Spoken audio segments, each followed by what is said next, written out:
Hello,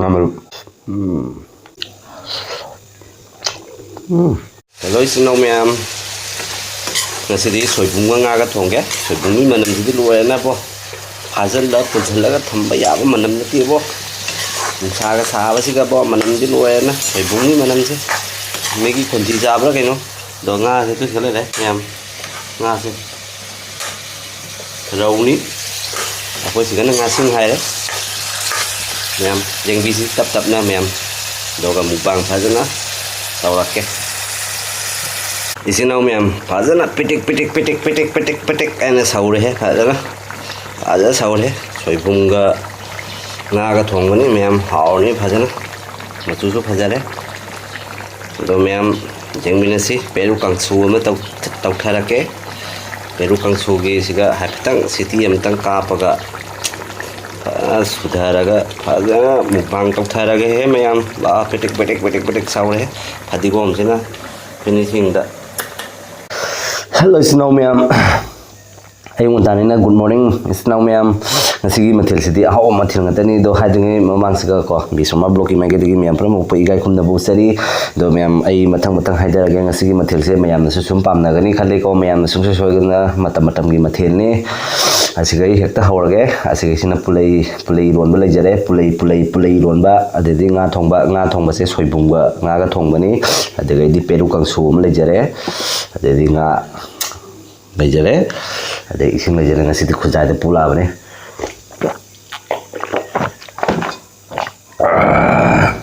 ado ano mina phangiraga di ma'am tauba ma'am kawigano nungsi biduna support tawbiramo ma'am se basmati ki rice ni आज खाने वाला हूँ basmati rice का साथ ये है अपना मणिपुरी ट्रेडिशनल का इरोनबा बोलता है और ये बम्बू सूट के साथ बनाया है और मछली है और ये है हम लोग का सलाद फेमस मैम सोइबुंगा ngaga thongba se haida ge ja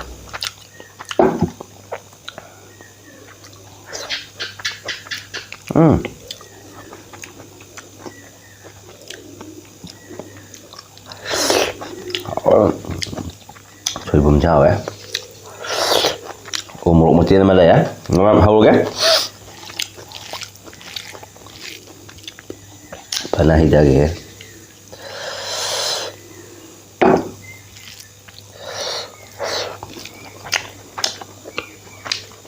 soibum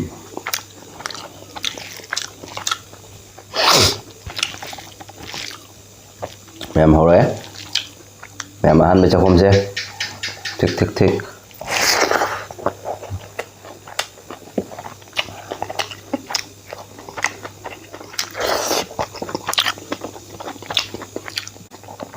Khuhaose đi mềm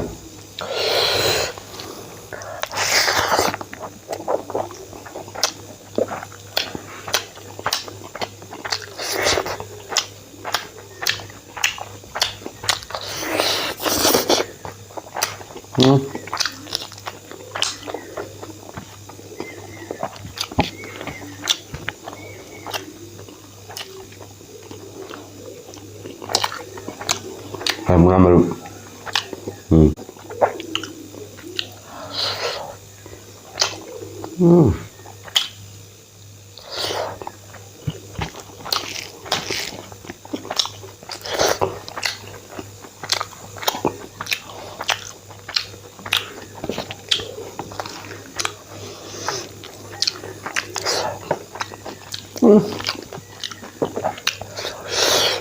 khai hết nó mềm lấy tay bị khoang nhé lấy rồi mình sẽ lối hào đấy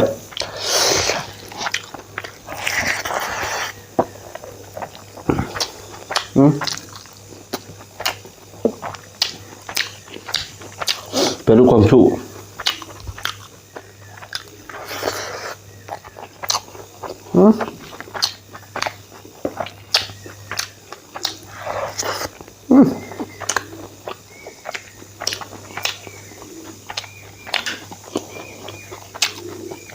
ma'am Sei Khuhaose di ba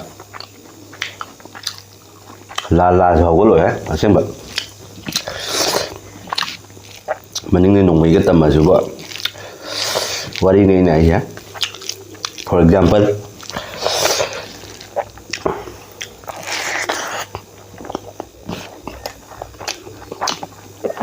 마게 하오게 짱게 하이브린다.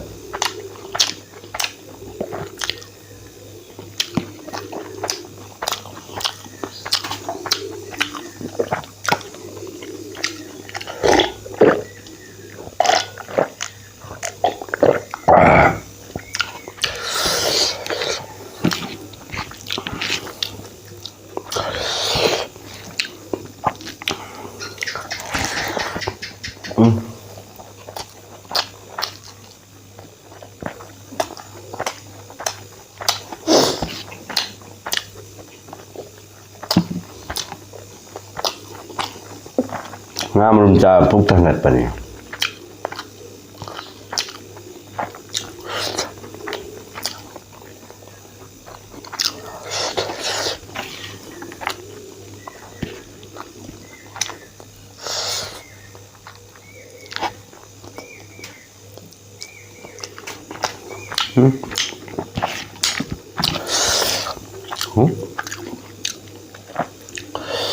Soibum mấy ra là soibum.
Thế ra vào cậu nè.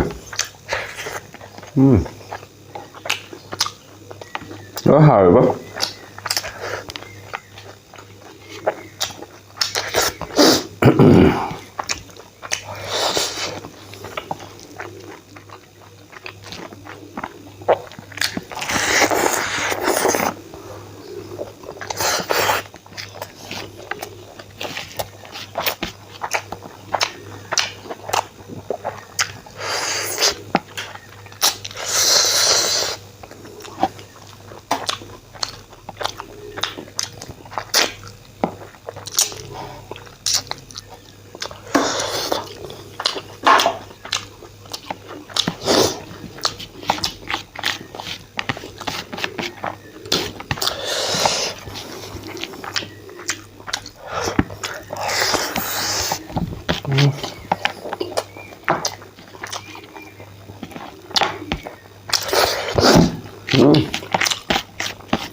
Kasi nganu dah apa lagi? Ambo.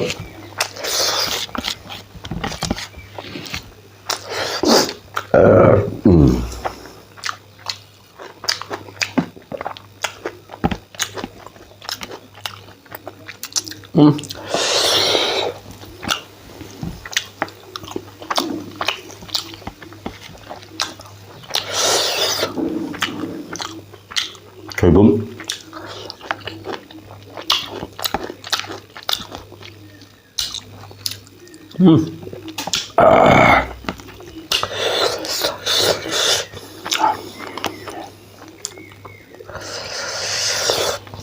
Karena aku kan di soibum trên làm thí nó bàn gì quá. Khôi dùng đôi thì nắm chán lên đi làm thí ạ.